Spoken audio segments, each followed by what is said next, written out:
Amazing. Cool. Cool. Well, I'm just gonna continue. We just talked about headphones, so I'm Yeah, just gonna yeah, continue talking about headphones yeah. because these guys are like I don't know, like Oh, yeah. a decade old Those are or something. the Just Audio Technicas, right? the Technica, Mm-hmm. and that's what I when I traveled heaps.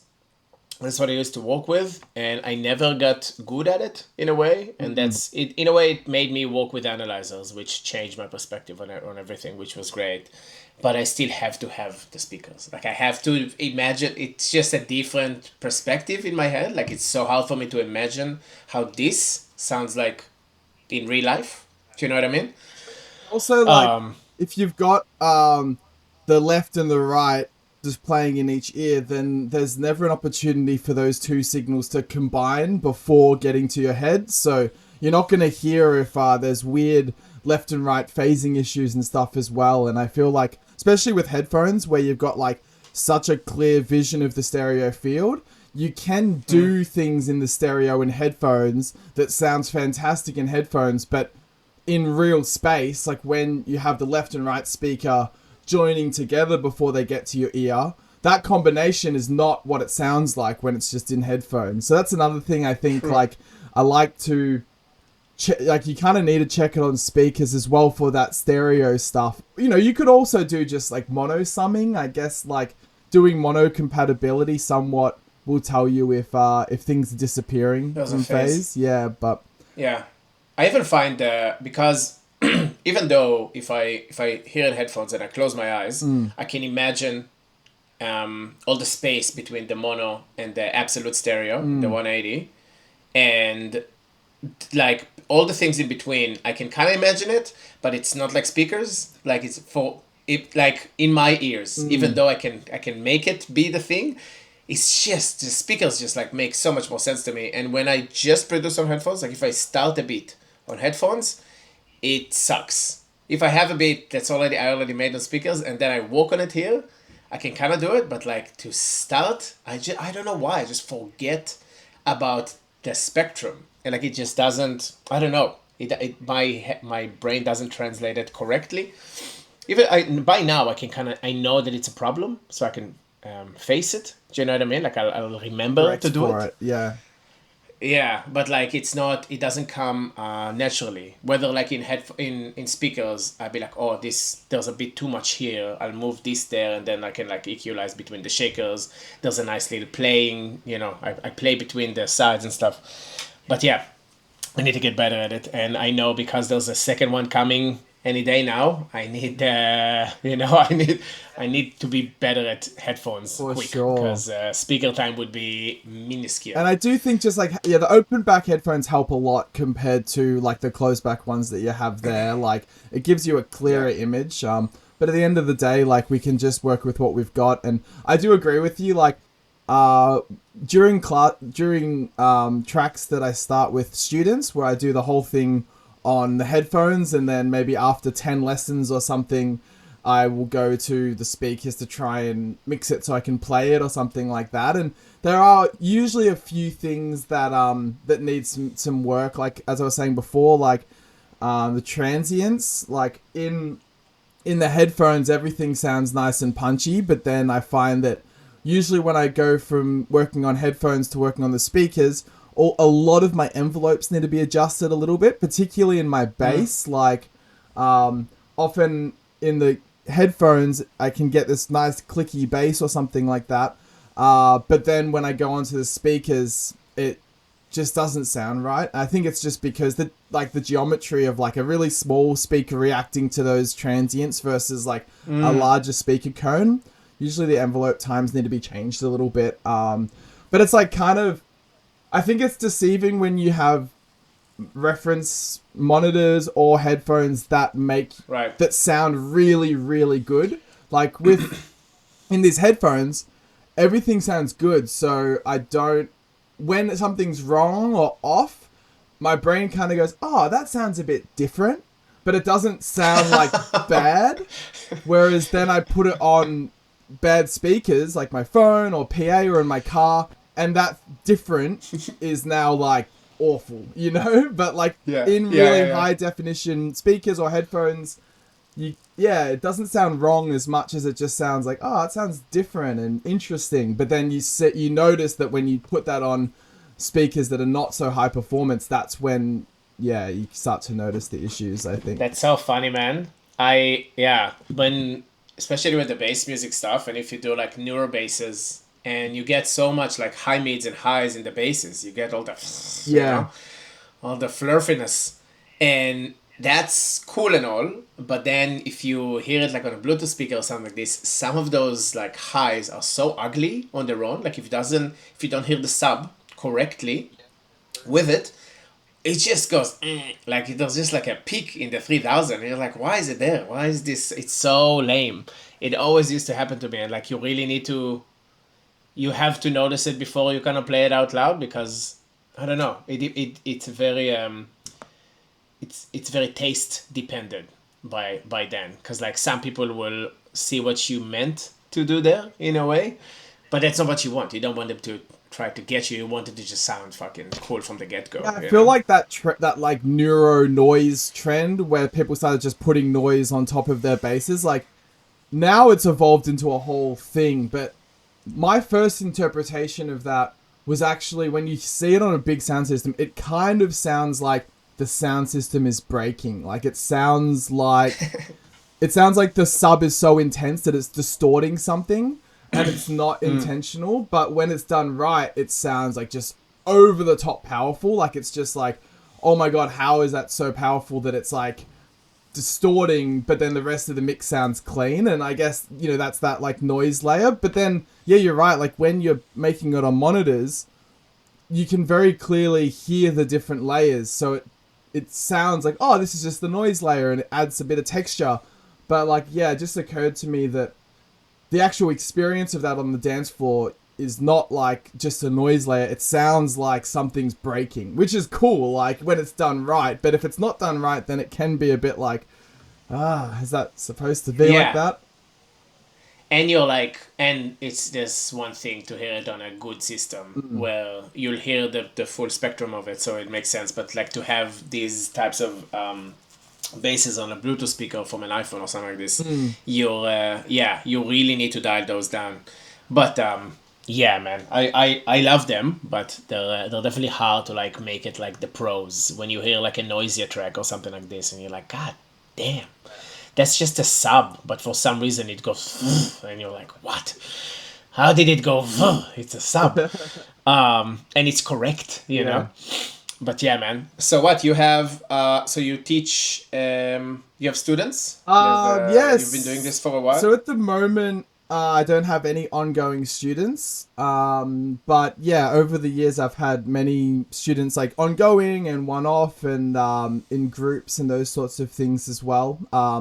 I guess like yeah, at the moment, I'm just kind of having other priorities. But yeah, I guess we can get into that down further on when we talk about like kind of, I guess, the topic we were discussing online of making a living from music, or just living as a musician, I guess would maybe be a different way of phrasing the topic. Yeah. Yeah. Do you wanna go back to how you started this whole thing? When Yeah, did you start with sure. music? Yeah. So I think like, I guess that sort of is where my maybe different perspective on these things kind of stem from, because so like I guess I started music pretty much as like early as I could walk. Like my dad was a musician. He was like singer songwriter, used to like, yeah, write music and play and that sort of thing. And my mum was like a graphic designer, visual artist, painter. uh and so yeah, as soon as I could walk, really, I had like a ukulele in my hand or learning instruments and that sort of thing. And when I was about 7 or 8, I started on saxophone for a few years, and then after that, once I got about 13, I very foolishly, thought that saxophone wasn't very cool, and I changed to guitar. And then I played guitar. Well, I still play guitar, but I played guitar really a lot until I was about 18. And then I finished high school and went to my first music festival, which was Rainbow Serpent. And at that point I was already kind of into psytrance, but going to a festival and like meeting the people, seeing the culture, seeing the dance floors, that was what really, really hooked me. And then that's when I kind of really transitioned to focusing on electronic music. So that would have been about 10 years ago now. Um, but yeah, like I guess growing up with artist parents who kind of were able to sort of get by until they had a kid. And then like most of my life I grew up with my dad as a gardener, and my mum kind of doing freelance graphic design, but then later going back to do aged care. I kind of saw my parents who never set themselves up properly financially as musicians and artists, and then when they had kids, shit hit the fan and they weren't in the position to support themselves with their music, so they both had to get jobs that they didn't like. And actually, like, having artist parents as a kid like wasn't as like fun and romantic as you might think, because the whole time they're like constantly stressed about money and never actually doing art, like always wishing, like they would always say like, oh, I just wish I had more time for music, or I wish I had more time for art, but bills and blah blah blah. So I guess like growing up with that and always having like a really strong passion in music, but seeing like not wanting to get to the point where I end up having to do something I hate just to make a living, I guess kind of gave me a slightly different perspective that I just never really saw, especially once I really started getting into super niche electronic music. I never really saw that as like something I could put all my chips into. So I've really tried to focus on like making sure that like I have some other, like if I do have to get a job that's not music at any point in my life, that it's something that like I find fulfilling as well. So I went in and studied after school, and studied for 7 years actually, doing science and engineering, graduating with like electrical engineering degree. And funnily enough, like Easy peasy. funnily enough, I don't even really use that now, but I do have like a strong backup plan, I guess. And these days I actually am working at Melbourne Uni, doing IT support and that sort of thing. And yeah, that's kind of the spiel to get up to where we were, is that yeah, a couple years ago I was doing just heaps of teaching and audio repairs, electronic repairs, and gigging. But at the moment, I'm actually working full-time as well and saving money. So I'm not really doing much teaching at the moment. I don't really have time for that. But yeah, it's kind of like an ebb and a flow. At the moment, for me as an artist, for me to grow to that next level, to expand my audience, I really think that I need to start traveling internationally with my music. And I just didn't really think that that was possible from just teaching, like, because as you know, like, it's bloody expensive just to get off this continent. So I need to save enough money so that I can actually get to Europe and then try and get gigs and start that tour thing, which, you know, I guess you did quite a long time ago now. You started that journey. Well, but for me, that's kind of just the beginning of the touring part. And I just thought, I think I'm just going to have to bite the bullet and get a real job for a couple years to save enough money to do that, because otherwise I just couldn't see how it was going to be viable. Otherwise, I'm sure you have some stories about being on tour and being completely broke, and then, you know, the artist, the promote, all of my stories, and the promoter's not paying you, and suddenly, like, it's not fun anymore. Like, and I've done this already a couple times on tours where I've been broke and I've been like, oh, I'll go on tour because then I'll make money because the promoters will pay me for these gigs, and then the promoters don't pay you, and now you're just overseas and broke, which is even worse than being at home and broke. So this time I'm like, all right, next time I'm going to have enough savings so that when that happens, because it will happen, at least I'm not stuck, you know, and hopefully that savings will be my, you know, my float, so that I'm not just spending my savings while I'm traveling, but at least for those moments when promoters are not paying and these sorts of things, I have enough to sort of keep myself going.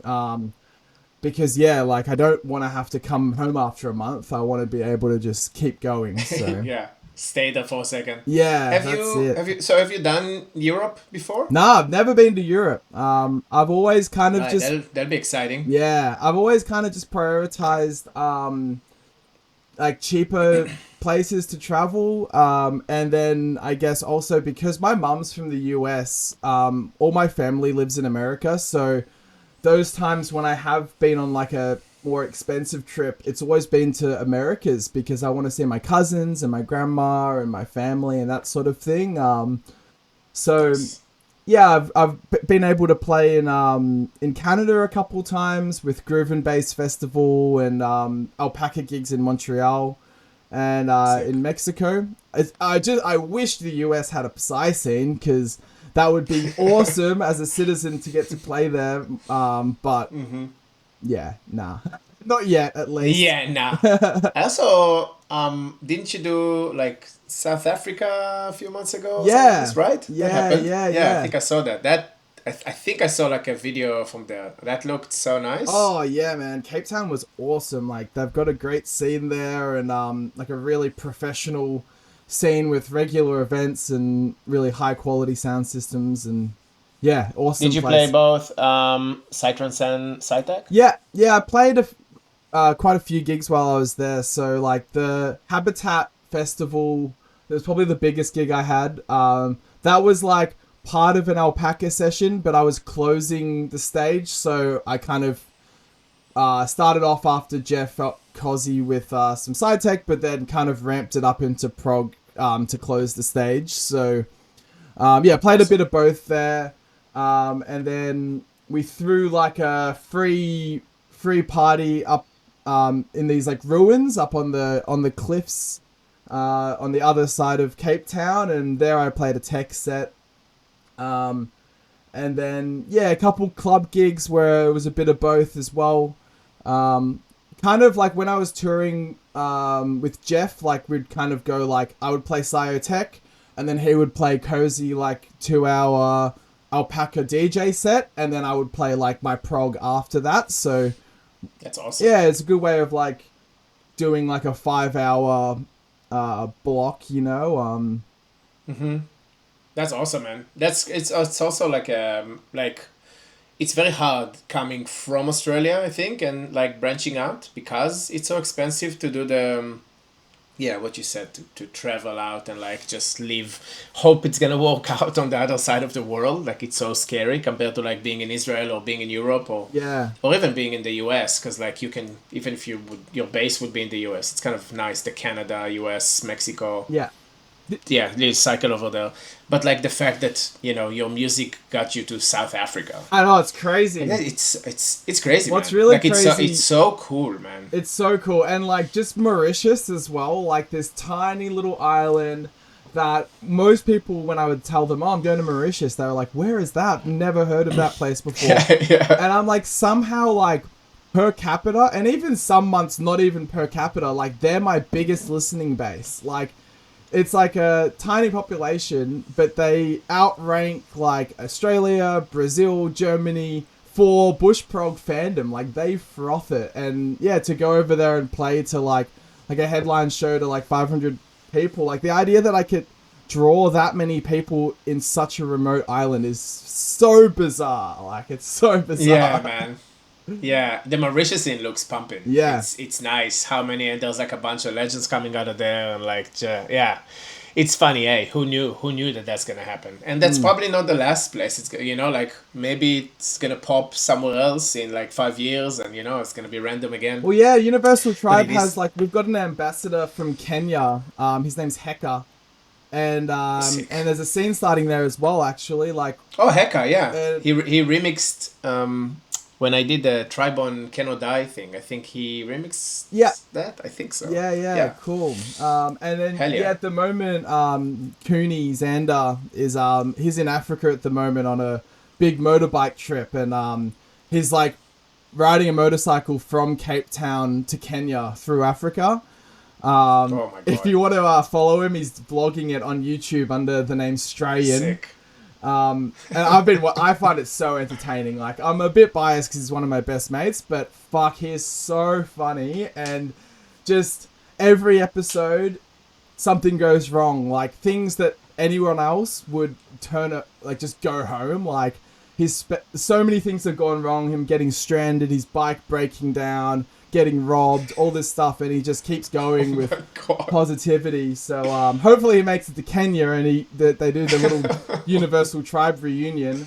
But yeah, no, it's like, who would have thought in places middle of Africa as well, there's like a bush prog scene starting. So it's cool. That's so funny, man. That's hilarious. Yeah, it's wild to think that music, this type of music, get there. Which, like, yeah, it's one of the problems with like going so niche. Like, it's what I feel like it's what draws you to it at the beginning, because I don't know, like you came from. It's not like you're a connoisseur of music, but you feel like, no, the more special things are more like are better. Like at the beginning, when you get drawn to the thing that's more niche, I think it's because you start like zoning in on something. I mean, obviously, think some things just touch you, and that's like a part of your soul that's just like connected to that. But there's also, I found it that I was so anti the popular stuff that I became so interested in the weird stuff, and then if it wasn't weird, it wasn't good.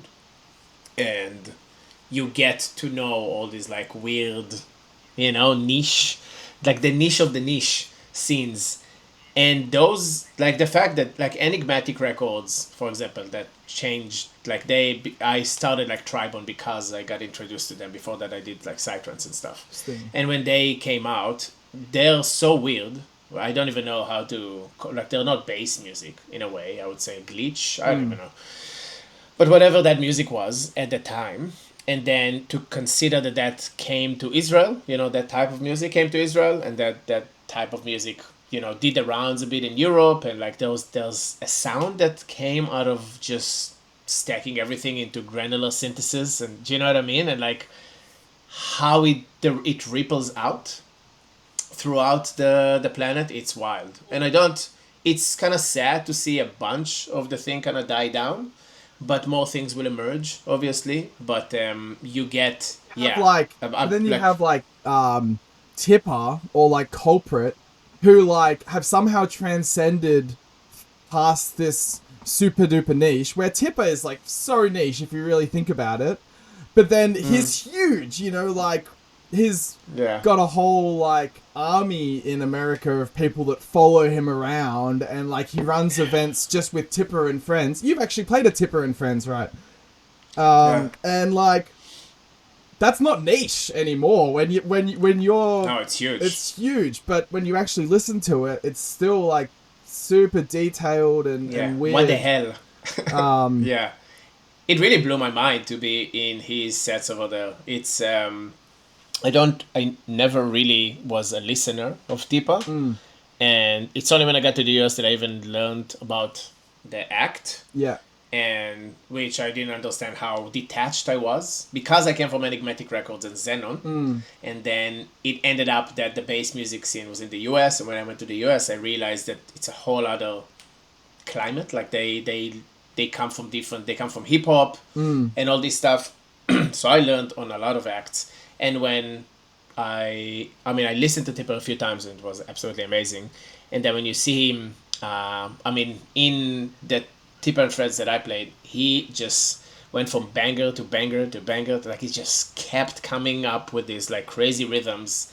And I think it was the first time in years, I don't remember when the last time that happened to me, that I had like goosebumps just from a beat that got dropped. Like it was this like 7/8 weird, just kick, snare, stabby, like a plucky bass, nothing crazy, but it just, the rhythm was just so wonky and it was so powerful, and it was like he made me have goosebumps from like a rhythm, which I genuinely can't remember the last time that happened. And it was just so good, man. Like it's so hard to be unique. And now I think there's so much good music on every genre that I listen to, and to make to have that, like the goosebump thing coming from music, man.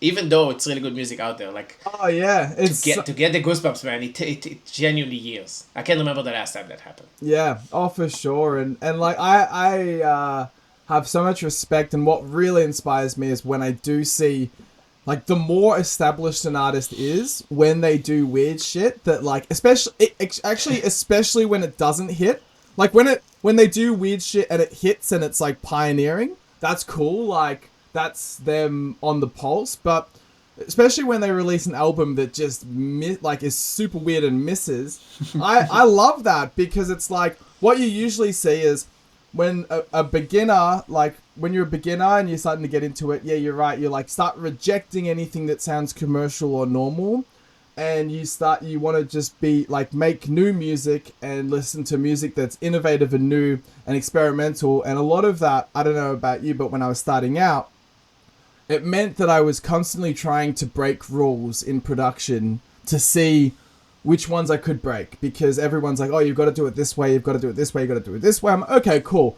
If I do it that way, I'm going to sound like everybody else. So which of these rules can I break, and which of the rules are rules for a reason, I guess. Which, obviously, if you do it that way, it takes longer because you have to make the mistakes yourself. But with that, you can discover some of your own sounds and things you like. And yeah, you also learn, in a lot of cases, why there was the rule in the first place. You know?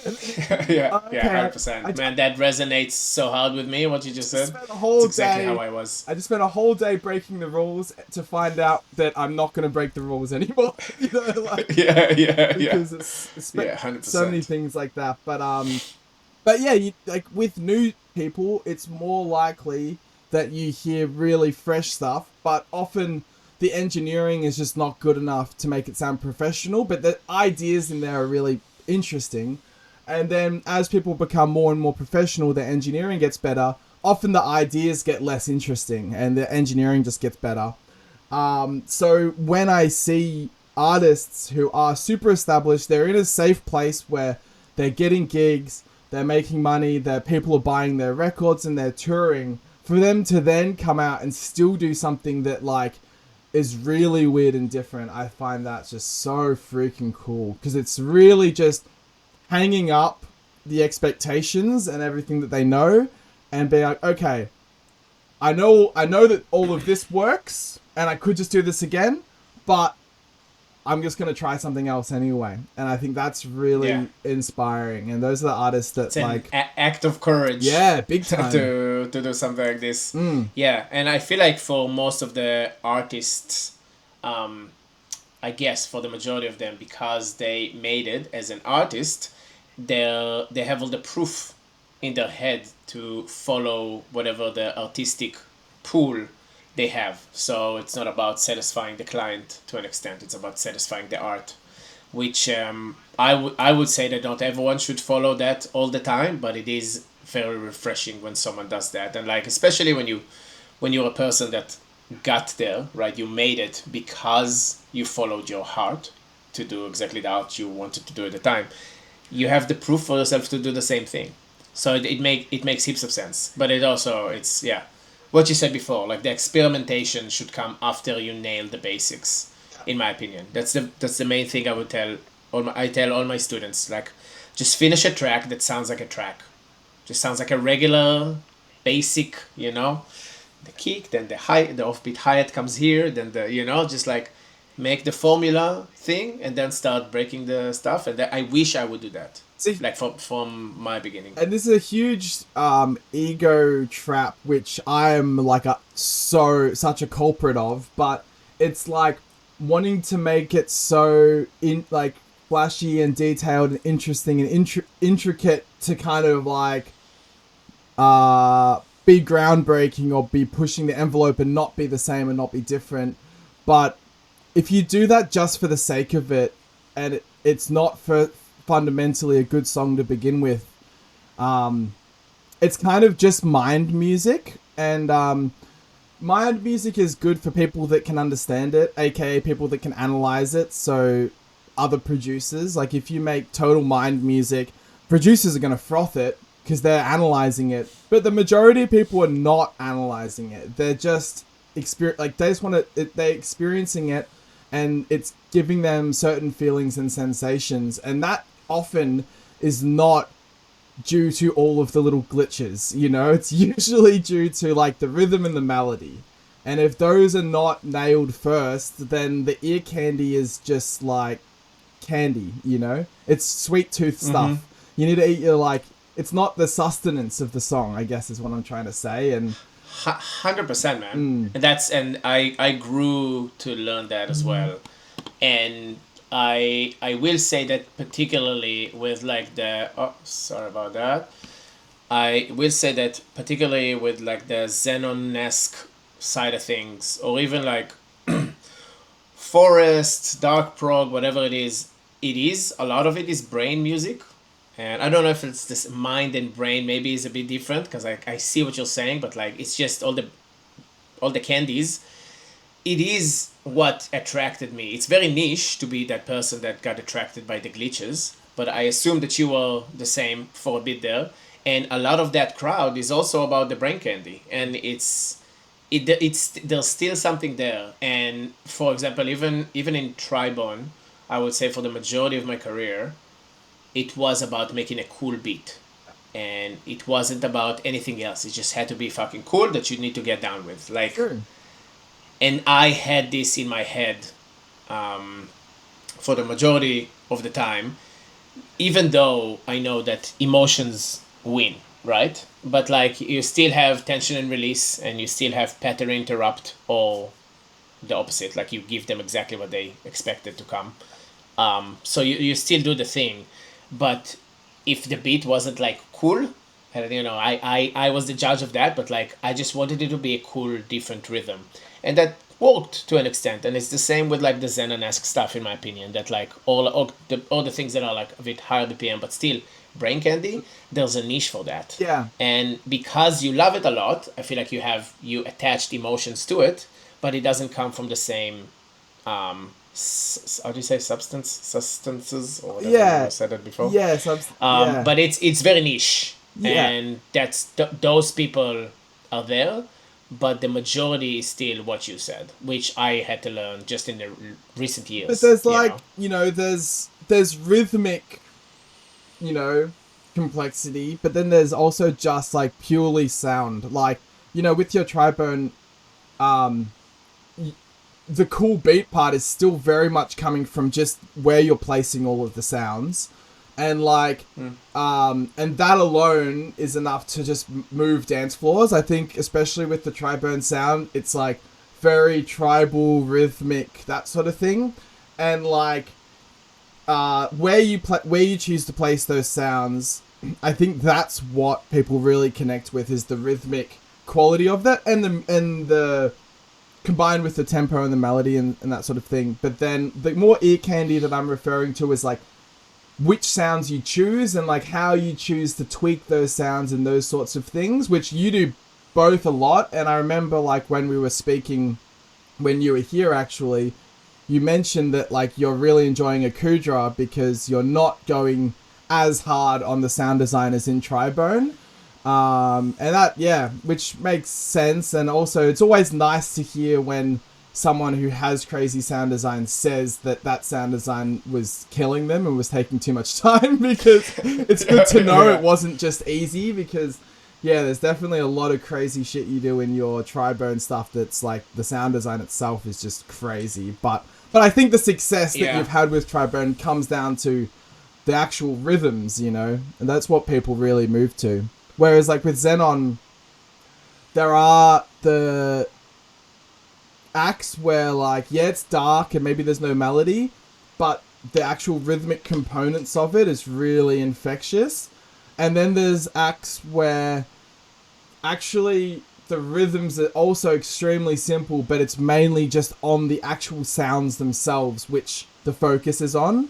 And I think those are maybe a little bit more abstract and difficult to like dance to and get around if it's purely just for the sound, rather than the rhythms. Like, like I kind of think of like Hellquist as an example of someone who, he pretty much never has melody. But also his sound design is never extremely complex. It's not hyper layered or textural. Like it's like he did a workshop for us at Section Sound, so I'm not just talking out of my ass. I wrote a song with him as well while he's here, and it was just like his music sounds so good and it's so danceable, but his techniques are really actually quite simple, and the sounds themselves are like simple-ish, but he's just got a really clear vision of aesthetic and really good use of groove and placement, and it just shows that like if you can get really good placement and like a consistent aesthetic, you don't need like crazy sounds. Like it works well. Even the majority of music out there is that. Yeah. The majority of music out there is the basics with some coloring of your personality. Like you end up making those decisions because you are you and you have your inspiration and the people that inspired you and the vision that you have, but it's pretty basic, most of them. Most of the music, you don't need to go crazy. And yeah, I mean, for him, for example, I don't know his music like that good, but like that's what we talked about before. Like if you learn the basics and then you can actually get better at the engineering, also on the sound design. If you get what would make a good track, if you learn that skill of finishing a song, of having a story going from here to there, you don't maybe need a melody. Like you kind of, especially with, you can even have it on like, I don't know, maybe old like Kale Scintilla or Head Fluxes and stuff, even though they had melodies, but like even all the squelches, all the, like the, you have a conversation. Yeah, exactly. Yeah. You have a conversation going. And if it's an interesting conversation, you want to listen to it. Yeah. But that's, I would say that like if you don't choose different notes or you design it in a way, in a specific way, it still brain candy. Like it's, your brain dances rather than your heart dances, which is not a bad thing. I think I'm a brain dancer. Yeah, me too. So like it's so like for me it's nice. It's like and it's funny I think it works. I think a lot of people will just go, yeah, obviously, but this is actually something I'm teaching myself because I'm like, I know that most people don't listen to the music in the same way that I do, and I want to kind of find this balance between where like I'm enjoying listening to it, but also it's especially like this is sort of why I started Scio Tech. It's why I originally started making tech and housey songs is like one, if the only time I write music is on these like 150 layer 10-minute prog songs, it's just exhausting and it takes so long to finish a song. So I would write a prog song and then I'd be like, all right, well, as a treat, I'm going to write a techno song because like I'm going to limit myself to like 50 layers and also focus on not only using a few timbres. So maybe I'll say, okay, I'll use saw, square, sine, and only 2 other waveforms. And that's going to be the whole song. And then that way it like restricts the sonic possibilities. And then also trying to focus on like, I'm going to make this loop that you can listen to for 5 minutes. And I think that that's what I kind of found is that in prog, if everything's just flying past and each sound only plays once every 16 bars or something, if it's not that good, it's okay because you only hear it once every 16 bars and it kind of just goes by.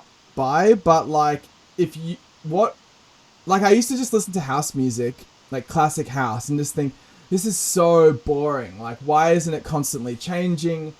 But like, then I kind of realized, I'm like, but what actually is it about this loop that makes it acceptable to play for 3 minutes? You know, like, and 100%. And when you try and make a deep house loop, if you try and make a deep house song that is super simple and just repetitive and just like the same loop for 4 minutes, it's really hard to make that loop good enough to listen to for 4 minutes. Like it's not just about how many crazy effects you can use. Like there actually has to be something like infectious about the placement or the melody or whatever it is. But you can't just get away with ear candy. Like, there actually has to be a really good musical idea to begin with, that is so good that you can keep listening to it on repeat. And I guess that concept is something that I never really thought about until starting Sciotech, and something I'm focusing on more when I write those sorts of songs is, having this feeling that, it really is just one loop that's evolving. And, there's new sounds coming in and stuff, but it's a lot more focused on that loop rather than a linear feeling. Whereas, like, Scionaugh, it's, like, a lot more linear feeling. Like, I never feels like it's really coming back to the same point again. But that, working on just that loop to actually make it so good that you can listen to it over and over again is so much harder than it sounds. 100%. How do you? So what did you find out? Like, how do you get that loop to be? Like, did you find a system by now? Like, do you have some tricks that make the loop feel better, or do you think it's something you just had to, like, detach from yourself? I find, for example, if I hear something simple, and it works in a party, but if I'm in front of Ableton and I make the same simple thing, it's not like, it has to be. I have to add things. So a bunch of it is mental, because I just made it and it was comparatively easy. I feel like I have to add on top of it, and a bunch of it is actually to have a really good musical idea underneath it. But first, do you find that even when you have a good musical idea, do you still have the sensation of, I need to add more to it? And if not, how do you know that musical idea is that good? That's a very good question, and I think I'm only slowly getting better at this. Like, I kind of want the Sciotech there's this Fault in the Formula EP. I've released part 1. Part 2 will be, like, early next year. I don't know how many parts of that EP series I'm gonna do, but basically by the end I want it to actually sound like techno. But I'm like 10 songs in or something, and it's still not really sounding like techno yet. But it's getting, like, a little bit simpler each song. But no, I totally, like, you know, like, having, I guess, like, to give something, I guess, focusing on getting that, some sort of simple rhythmic pattern. It could be, there could be melody in that as well, but, like, in your bar, there's certain notes that you're accenting with hits. But then, okay, so I'm going to lock into that rhythm, but maybe in consecutive bars or new sections, there's going to be new sounds in those same spots or something. Or if you're using all the same sounds, maybe the next section is the same sounds, but slightly different spots. Or, like, what I like to do, especially, like, particularly in the tech stuff, is when I set up that loop template, I have, 3 or 4 different synths that are each hitting once per 2 bars or 4 bars or something. But working a lot on the macros of those sounds, so that the MIDI stays the same for, like, 4 or 5 minutes, but the macros are constantly changing every time it plays, so that you get this feeling of, like, rhythmically it's not evolving, but sonically those hits are constantly changing every time they get hit. And especially, like, that building sensation, I think, where there's, like, usually I'll just have one macro that will be, like, build, and that will be opening the filter. It'll be increasing the release, increasing the decay on the filter envelope, adding some reverb. Like, it's doing all of the things that kind of make the sound feel like it's building. And then if you have a knob like that on all of the synths, then you can have actually the sounds that are already there open up and turn into the tension building, rather than having, we've got these elements and now I want to start building tension, so I'm going to start adding more and more sounds to build tension.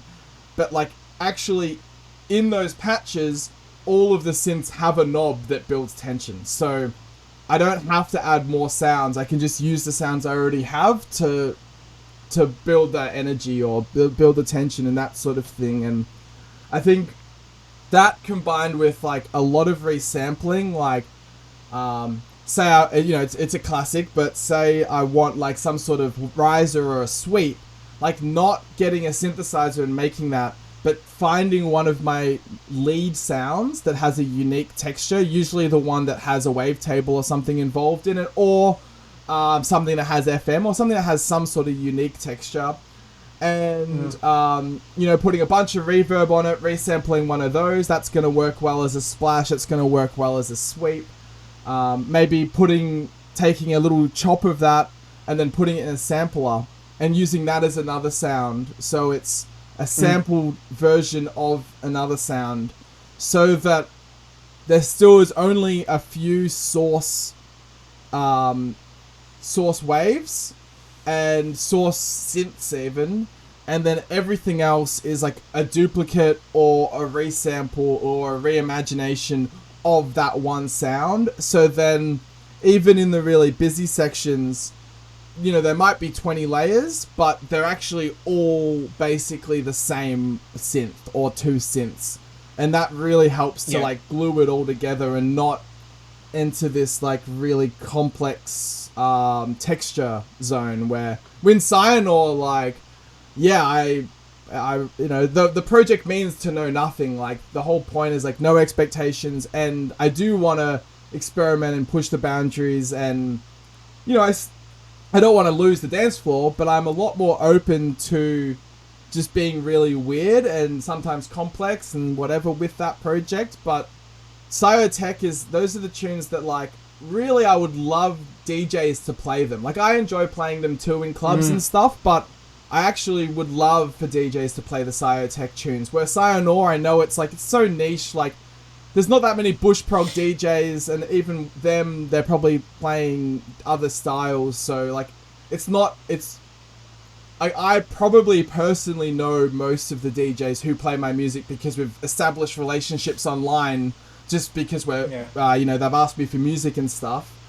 But the Scionaugh stuff, I'm quite often seeing stories or getting messages or seeing videos of someone taking a video at a party and they're playing one of my songs and I'm not even directly mentioned, or I don't know who's playing it, sort of thing. So it's already starting to get out there more than the Scionaugh stuff from like other people playing their music point of view. So does it make you want to take that technique and put it into Scionaugh? Well, I think it does.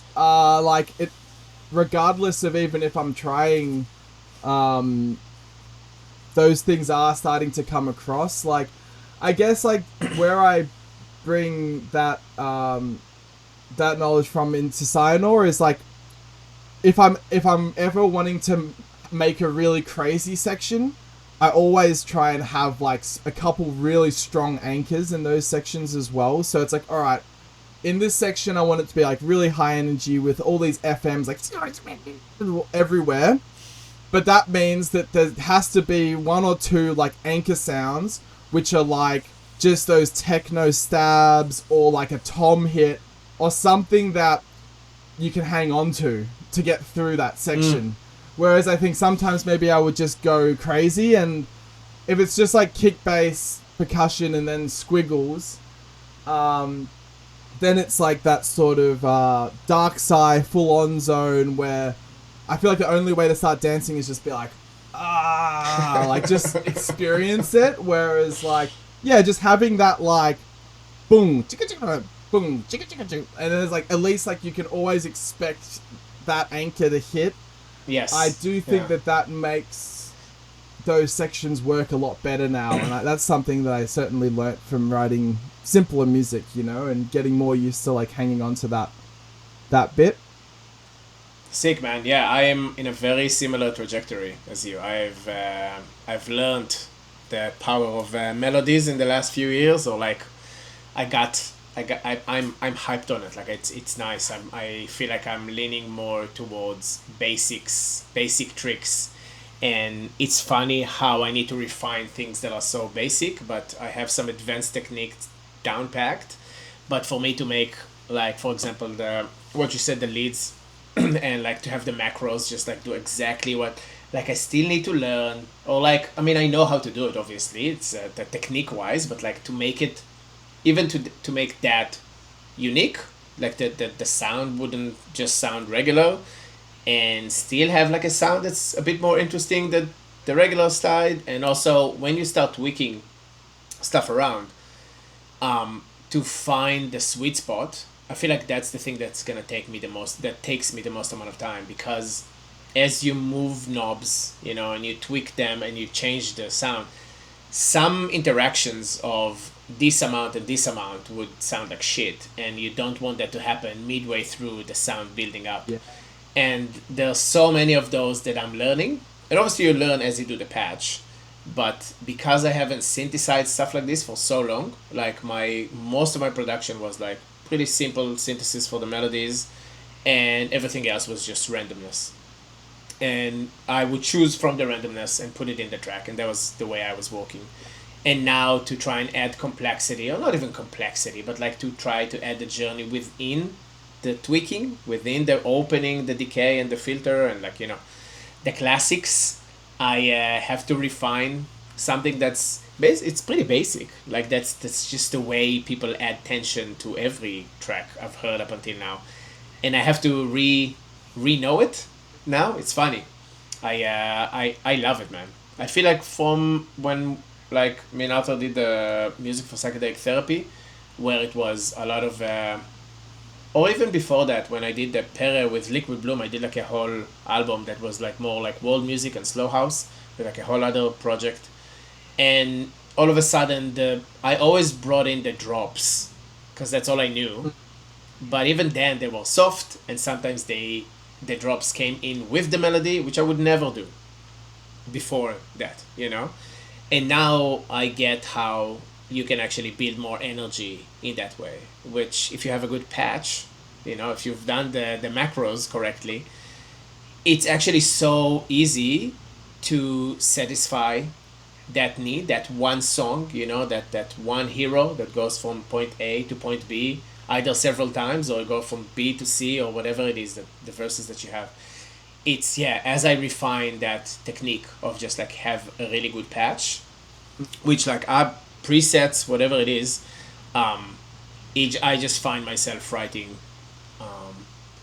better tunes. I don't know if it's better tunes, but like it's just I appreciate the fact that I get better at it, which is funny to be like after a decade in and just like refining something that's comparatively simple. Oh, totally. And also just like you know, there's only 12 notes, but like there's Yeah, fully. so much complexity, and yeah, I get like a real buzz out of, yeah, the music theory, and just like learning how to, like, even now, like with all of this crazy engineering and sound design and all of that sort of stuff, like still often the melody will, like, just literally placing the notes in the right spot will take me so long, sometimes the longest. Like that's something that I'll just keep going back to and back to and back to, like, because yeah, with melody, because it's like each note just has like such a visceral feeling to it, and how it relates to everything else that's going on. It's just so much more powerful than the rhythmic stuff that's just playing a sound, and getting the right notes in the right place to give the feeling that you want. Yeah, I guess that's the music part, and that can be Fully. really hard. And it's funny because, like, when I'm teaching, like, I try to teach to try and get that main melodic theme down really early, like as one of the earliest elements, because really it is like your most important element. So you would think that the song should be based around that. But there's many occasions where I will have a song and nearly the song will be quite finished, and it still won't have like a main hook or melody. And in my head, I'll be kind of thinking, oh, maybe this song just won't have that. And then just one day, I'll finally play it, and I'll be like, oh, there it is. That's what I've been looking for months. But I couldn't just mind my way into it, you know? Like, I just had to play it, and I couldn't force myself to do that. And I think that's just like my own challenges. Like I've worked with some people who are, are much better instrumentalists than I am, and they're able to, and that's the easy stuff. Like they might struggle on the mixing or the engineering, but building melodies is super second nature to them. But for me, that's like, that's always been something that's really tough. Even though my music is you find melodic. yourself fully like, and also you did the saxophone and you did guitar. Like, do you find yourself going to the guitar to find riffs and then like trying to mimic it on the synth? Like, I assume that if I would have an instrument, that's where I would go to get the melodic inspiration, because moving MIDI notes is not the same fucking thing, is it? Yeah, exactly. No, that is often how I'll do it. Although now I'm trying more with keyboard and stuff. But it's very rarely by just clicking it. But right. But it's I'm more someone who I need to be playing it to then know what the melody's going to be. Like, I don't necessarily just hear the melody in my head and then go with it. Whereas like Cooney, who, he's more at the like 20 years of guitar, and he was a music teacher and stuff before he started producing. Like when we were working on our Astral Zucchini album, which is like kind of classical cinematic sci-tech is the influence, like very like orchestral sort of melodies. And like in the song Astral Zucchini, there's like this classical piano run which sounds like a piano, and I shit you not, he was literally like, I think we want something that goes do do do do do do. Okay, here we go. Click click click click click click click click click click, and then he pressed spacebar. Move it.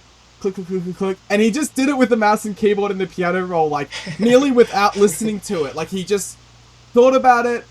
Da, da, da, da, da, da, and it was a little bit off, and he tweaked it, and then boom. And I was just like, fuck. Like, yeah.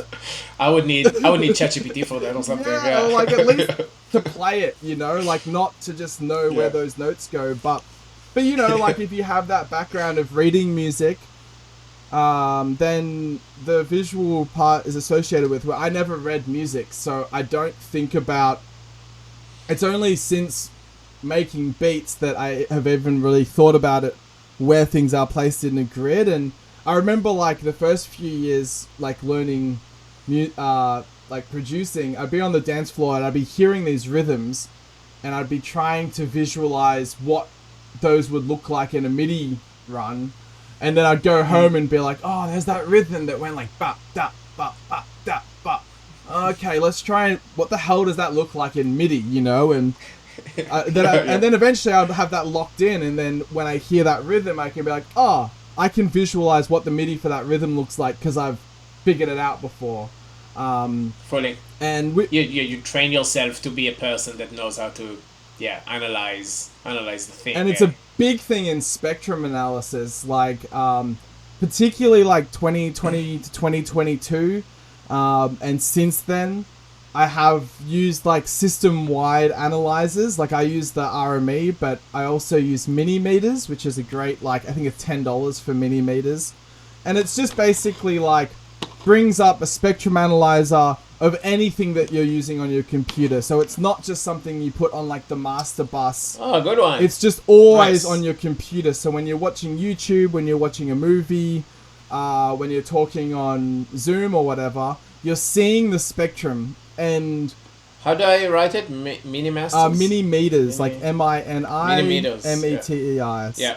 And that, now like over a long time of doing that, I do have a much better sense of like when I hear a frequency, I can be like, oh, that's 250 hertz, or that's 750, or that's 3K. Where before, in my mind, it was like 0 to 100 was sub. 100 or 150 to 700 was mid. And I could tell you if it was low, mid, or high, but no more accurate than that. And and then slowly just making that more and more accurate to where like, you can be on a dance floor and be like, oh, that's really harsh.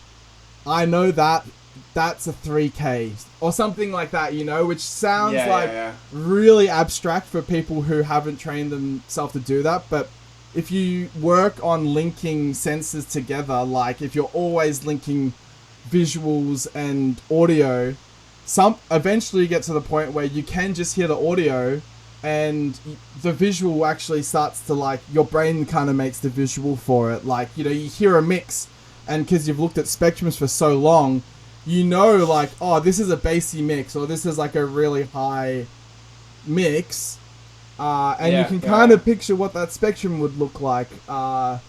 And I think that's like a really great skill to have from like an engineering point of view. And I can kind of see how classical musicians who have always read music, they would be able to hear a melody and see the, you know, the notes on the page, because their brain has always... They know the intervals, they know how they solve that question that they did with the... The brain's always associated. You know, it's so impressive. Whenever I see people like that, I'm so far away. I'm so out of practice with something like this. Like I can say that I practice more analyzing, you know, the spectrum analyzer than trying to find intervals and stuff like this. And when I'm next to a musician that practice more on that side, and they just know, and I'm like, man, I'm so jealous. And it's just practice. Like I should just practice that if I would want to get there, but like, my god. Well, and at the end of the day, it's like, impressive.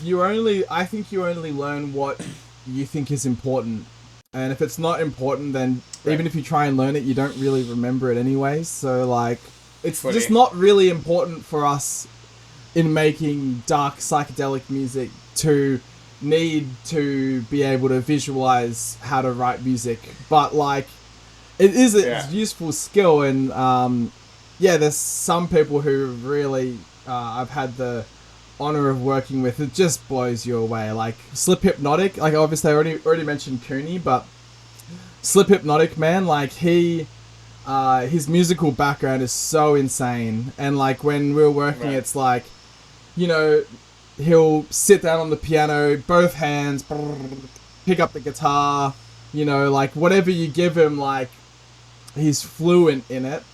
And you know, but he was like,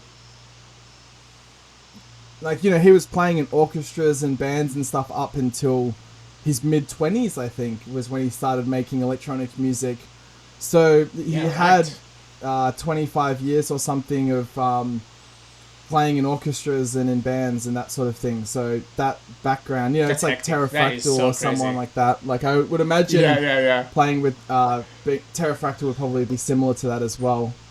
But you know, in Pterrafractal you hear it, you go like, this guy's obviously a classical musician, his music sounds like classical music. But with Slip Hypnotic, it's way more subtle. Like you don't hear, it's not like he's pushing the classical music in your face. He's not flexing his musicality so much. Like honestly, it sounds like he's flexing more his sound design, but actually, like, the musicality there, I was so impressed. Just how quick, or like, you know, or just even labeling intervals like an asshole, you know, like, oh, that's a flat sixth. Yeah, I can hear that's the flat sixth or whatever, and you're like, oh. Just flexing as you're both in the studio. I was like, I know that. Yeah, man, 100%. I kind of wish I had that, but because you're an Ableton-er, you know, like you're just like, you know, you can pull it off without it in a way, and like, like you said, like it's not as important to you to that extent, at least. Like I feel like it's getting better and better, and like when we did the music for psychedelic therapy, I've learned so much, because like you said before, like when you give space, especially in ambient music, when you give space, when there's so much space for something to pop in, when it pops in, when the seventh come, the relationship between whatever was there and that seventh is very clear. And you put that there because you wanted that relationship to come to the forefront. And you do that every minute and every second when you write a track as well. But it's just because there's a lot of elements going on, and there's already a fat kick and bass over there, it's harder to do the ratio, the relationship between things are harder to point out unless you do less of in your production, which is, I guess, what you talked about with Scionaugh. Like there's less there, so a lot of it is built on top of that thing that makes the loop repeatable for so long. It's hard to start stripping away so much as someone that only added because I like it. I still like it as well. Like I still add more and then I strip away. Big But time. if it was up to me, yeah, if it was up to me, I would leave a lot more. It's just because I know it doesn't translate correctly to a dance floor. Yeah. But because if it was just me and my headphones or me and my speakers, I would keep adding. Yeah. I'm like, yeah, I fucking love it. It adds tension, and I want to hear more. You know. Yeah. Yeah, totally. Artistically, Yeah. like if I would like to hear it, but that's not the way you should think of it. Yeah. But anyway, you learn like you learn your just ways. what you know, like how many times have you like if you listen to some really impressively made music and in headphones and you hear things you've never heard before, and it's like how many times did it take you listening to that song to hear that detail?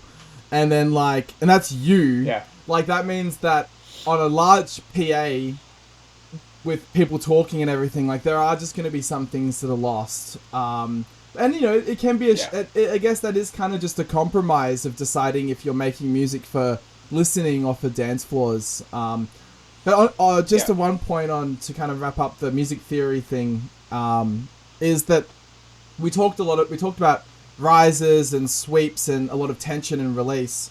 And in electronic music, usually the tension is built by opening envelopes, adding reverb, adding like pitch rises or filter sweeps like shh, and all sound effects. But in classical music, there is so much tension and release, and they don't use any sound effects, and they can control the volume. They don't have any filters, so they can control the volume, kind of the timbre a little bit. Like for strings and stuff, the harder you do it, it changes the timbre a little bit. But honestly, it's just like the notes that they choose build tension. And that for me is what interests me the most about using melody in our kind of music, is because it's like, if you place those notes just right, you can build so much tension without needing any riser or any effects. Like just the note itself is so tense that it makes that you want that release. And I think, you know, then if you combine that with a chord progression and a melody that's building tension and just some simple reverb or riser, that itself is like emotional tension. It's not just like this feeling of like rising, I guess. And I find that as being like where that's what inspires me a lot with learning music theory, is like, how can I get this tension and release without effects? Yeah, 100%. Yeah, the old way. Yeah. the way everyone else used to do it before. There was sound design and fucking all the crazy techniques that we can do now.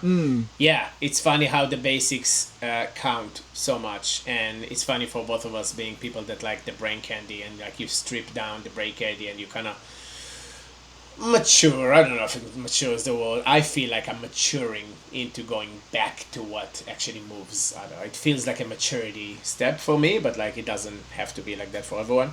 But yeah, it's funny. It's funny to go back to learn the basics in order for you to evolve to the next evolution of your sound. Yeah. Dude, before we wrap up, I have one question that I always ask, and that's what's your advice to any beginner producer? Like what would you have done if you'd start now? Or what do you think is like the most important for succeeding or achieving the goals that you want? Give us a couple abstract things first, and then something that's just very concrete. So I think the abstract thing is, if you're setting out on this journey, set your goal with something that cannot be affected by anyone else's opinion of you. So if your goal is to like release on Xenon or play at Boom, you're basically basing your success off someone else's opinion.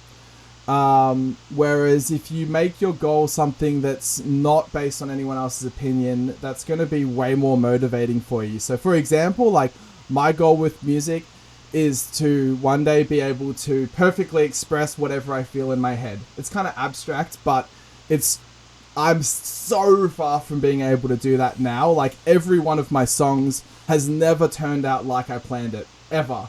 Like, and I don't know if it ever will, but like this sort of goal of like trying to increase my literacy to the point where I can hear something and express it, or even more better would be feel something and make music that makes other people feel that way, express it. That, I think, is a goal that I will mean that I'm making music for my whole life, but it's also something that's like I can just monitor my own progress against that. Like, it's not based on anyone else's opinion. And then it's like, and that way that, because like you need to keep having fun and keep enjoying making the music first. Like, if your goal is to play gigs, or if your goal is anything external, then when you achieve those goals, like, you'll probably find how like empty and meaningless they are anyway. So it's really good to just make it a personal journey about creating the music first and let everything else come next. And document the process. Like, know that it's going to be a lifelong journey of trying to achieve this goal, whatever it is that you decide, and document it and release it and share that process. Like, don't wait until your song's perfect to release it, because it's never going to be perfect. Like, just release every song as you finish with them. You never know how it's going to make other people feel or who's going to enjoy it, so you may as well. And then just move on. Like, don't concern yourself, don't identify yourself with your past songs. You just keep focusing on moving forward, but make sure you're actually releasing it. Don't be selfish. Don't sit on it. Don't say, oh, I'm going to wait until I'm perfect before releasing it, because you'll never get better if you don't release it. So that's the abstract thing. But the concrete thing is... I love it, man. The concrete thing you just said. is use kick samples and don't make your own kicks. Because I still make my own kicks, and I thought that you had to do that to be a like legitimate producer. And now, like, the first like 6 years of my songs that I released, all of the mixes on them are fucked because the kick was bad, so therefore all of the rest of my decisions were bad. And like, it's so hard to make a kick. Like, don't worry about that. Just get a really good kick and it will make everything else better. Like, that's my advice. I wish I did it. I wish I just used kick samples. Basic, man. Dude, that is exactly what I tell every student. Every student that I start with, it's just don't bother about kicks. There's so many. The person that you want to sound like, find a sample pack, and if they don't have, then go to plan B, plan C, plan D until you find someone that has a sample pack with kicks. Take that kick, take like 2, and just use those ones. It's such a good advice, man. Like, really, I don't know what it is with kicks. Like, I just don't know why anyone even started by saying that, and now all of us think this thing. It's so fake. But yeah, anyway, love it, man. The abstract advice was fucking gold as well. Like, I think it's hard to make it work because obviously I want material success, or not even material success, but like a lot of the success that you can have will come from things you don't have control over, and we do that all the time in life, even if you take the music thing apart. And if you can just, if your goal would be something that's under your control, you can actually control achieving your goal instead of trying to fucking get it from a different source. Yeah, it could. And that's huge, it could be like my goal is to release. Like, my goal this year is to release 20 songs, and I'm at 15 at the moment, so it's going pretty well so far. And like that's it. Like, it might be to play music in every continent. And again, it's like, I'm not being so specific with where I'm playing that it comes down to one person's opinion. But like, say I want to play music in Europe, that's broad enough that like that's gonna be achieved.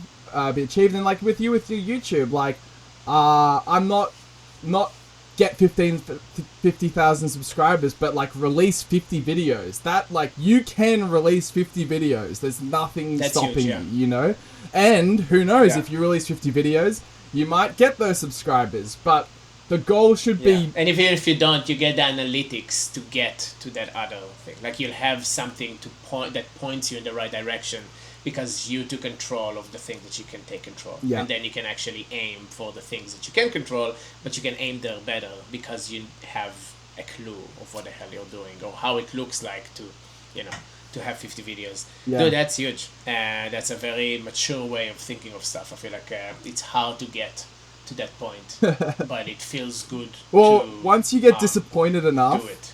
Then... Dude, 100%. Disappointment is the medicine. Yeah. But no, it is funny